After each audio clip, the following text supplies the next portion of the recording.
I guess let's just jump right into it. So low light plants don't exist. No light plants don't exist. They don't. And I've definitely been there. I know I've put out videos too about plants that love low light, and truthfully, it's clickbait. It's a lie. Plants don't love low light. The truth is, plants need light. If they're not getting adequate light, they're not going to thrive. Keep that in mind before buying specific plants for low light corners. I'll be talking about some tips and tricks a little bit later, some things that can help your plant survive and decline less rapidly in low light. We're just gonna have a conversation. Anything you want to contribute to this discussion, please leave a comment down below. But okay, plants need sunlight to photosynthesize, and without photosynthesization, without the sunlight to photosynthesize, they won't have the energy that they need to really thrive. That leads me into tip number 1. Typically, slow growing plants are going to do the best in low light conditions.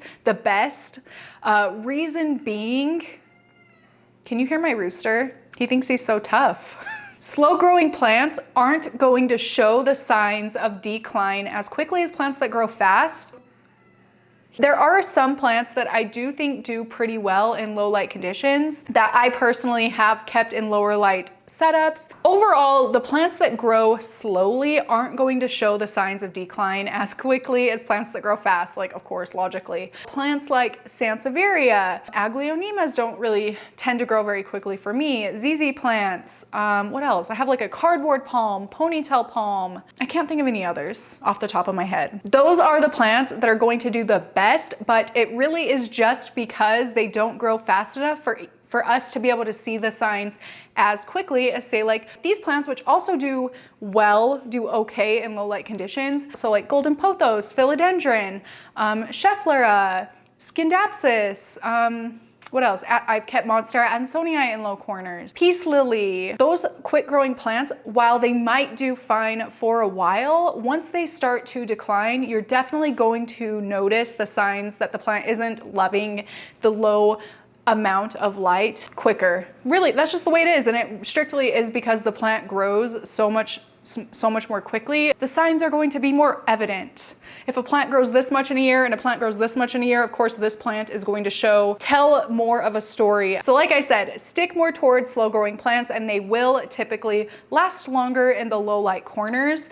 On that note, plants that have very deep green foliage, so plants without variegation, plants that aren't like the lemony lime neon color, do also do better in lower light conditions. Don't get me wrong, I do have a neon pothos and neon pothos, lemon lime, lime!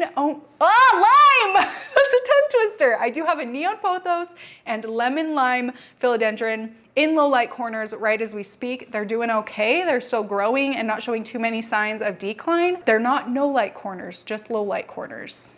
There's a big difference there. Those plants definitely don't seem to do as well as my golden pothos that have the darker green leaves, or like my spathiphyllum peace lilies. Anything with deep green leaves is more efficient at photosynthesizing a lower amount of light. On that note, anything with variegation, particularly white variegation, isn't as efficient at photosynthesizing. So those plants, those variegated plants, will definitely decline more rapidly in low light settings or grow more slowly. That's the other thing. Like maybe plants in low light aren't going to necessarily like die, but the growth is definitely going to slow down. So that's just kind of something to keep in mind. Like your plant's not going to grow at its peak, at its best, at its highest potential if it doesn't have enough sunlight. So stick to those deep green leaves. Something you can do if you want to keep plants in a lower light setting is to keep them in a more airy soil mix. One of the reasons that low light isn't great for plants is they don't have enough energy to utilize the nutrients that they're taking in from their root systems, which slows down the growth. And also on that note, where they're not taking in water as quickly and there's not as much sunlight to help air out the soil, your plants can get root rot a lot more quickly in low light. So if you decide to keep a plant in low light, you're definitely going to want to, number one, try to keep the plant in a little bit airier of a soil mix so that the soil isn't staying too saturated for too long amount of a time. Squeeze the oxygen out of those roots or not allow oxygen flow to the roots. You can provide a little bit more airflow, so like fans next to the pot to help dry out that soil so that between waterings it's not staying overly saturated with moisture. That'll really help the plant go a long way. You know, sometimes, I don't know if any of you have had this happen, I definitely have, where I've kept a plant in a too low of light corner than what it like really wants to thrive, and the soil just stays so wet, it over time compacts down on the roots, cutting off oxygen flow to the roots, and my plant starts getting the signs of root rot, or even like the stem will get soft and like just completely fall over. Like the plant itself is fine, but the stem at the bottom just stayed too wet and too constricted and just broke off, turned to mush basically. Yeah, so keep airy soil, and then to also help with that, feed and water your plants less frequently. Kind of going back to plants that do better in low light, those plants that you don't have to water as often, that can tolerate a bit of drought, so like Sansevieria, you know, the more, not succulents really, but the plants that can tolerate less water tend to tolerate less light for longer periods as well, because it doesn't need as much water or nutrient uptake as some of the other more large foliage plants. So, which is kind of weird because peace lily is a thirsty little diva plant, but I mean, it really is one of the plants that I find does the best in low light conditions. Just throwing that out there. So that kind of goes against what I'm saying. You know what? It's not like black and white. There is a lot of gray area. So that's why PlantTube is awesome, because we can all just share our experiences and find what works best for us.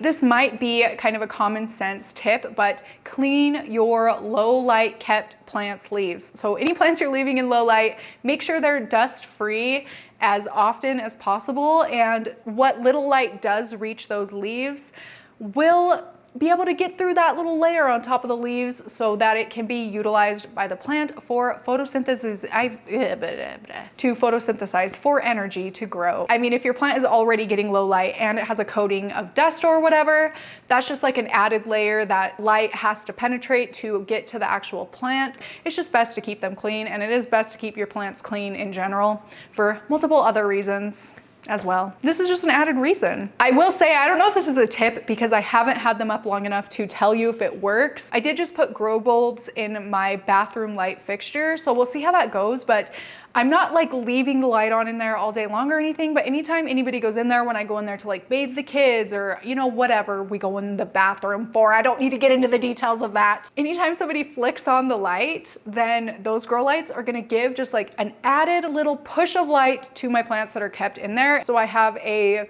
white butterfly syngonium, I have a Dracaena, well, a lucky bamboo, but it's a Dracaena sanderiana, I think is what it actually is. It's not actually bamboo. And then a lemon lime, an upright lemon lime philodendron / Thai sunrise, because it's a little mixed pot, but those are in low light. And I'm hoping that for that light to be flicked on here and there, I do think it'll help give the plant a little bit of an extra chance to actually thrive in those low light corners. My bathroom is east facing. There's a house to the east of us. Wait, is it east? Never eat soggy waffles. Yeah, there's a house to the east of us that blocks a lot of the sunlight.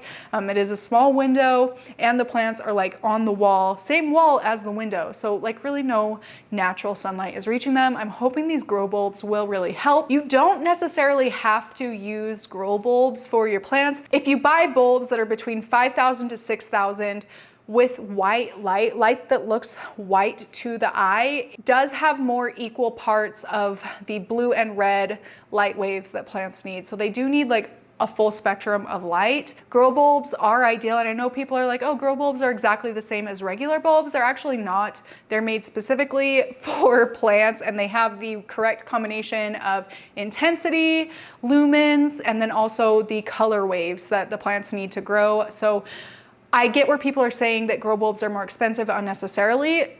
Sometimes you can find bulbs that come really close. Anyway, you can also like use mirrors to help reflect lights and stuff if you want to do that. I've never really been someone that does that because it's too much like physics. Would that be physics? That's too much like science for my brain to handle. I've never been a very good pool player. I'm not good with like the angles and math and all that kind of stuff. So the mirrors aren't for me, but if you're a mathy, that kind of brained person, mirrors might be a good way to help reflect the light to your plants. So that's an option. Okay, so now on to the warning signs. Your plant doesn't love the low light corner. So number one, we kind of already talked about a few of these, but slowed growth is probably going to be the number one thing you notice.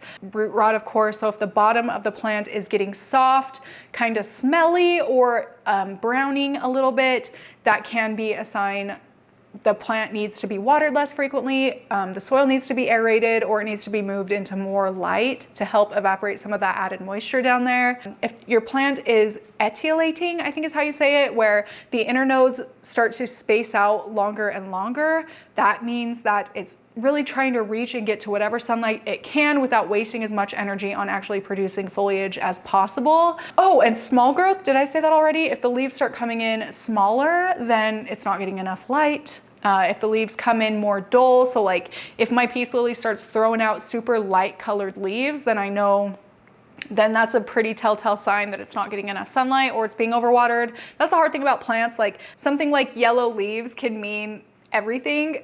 But I guess if you're looking at the whole picture, it's a little bit easier to tell. Yeah, yellow leaves, light colored leaves, just small growth, really soft growth, and leaf drop. Those are all signs that your plant may not be getting enough sunlight.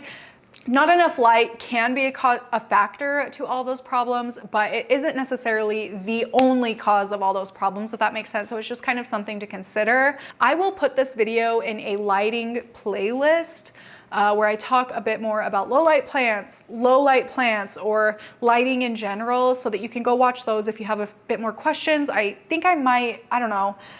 I have a video where I talk about different light directions and what kind of light I would consider them, as well as distances from windows.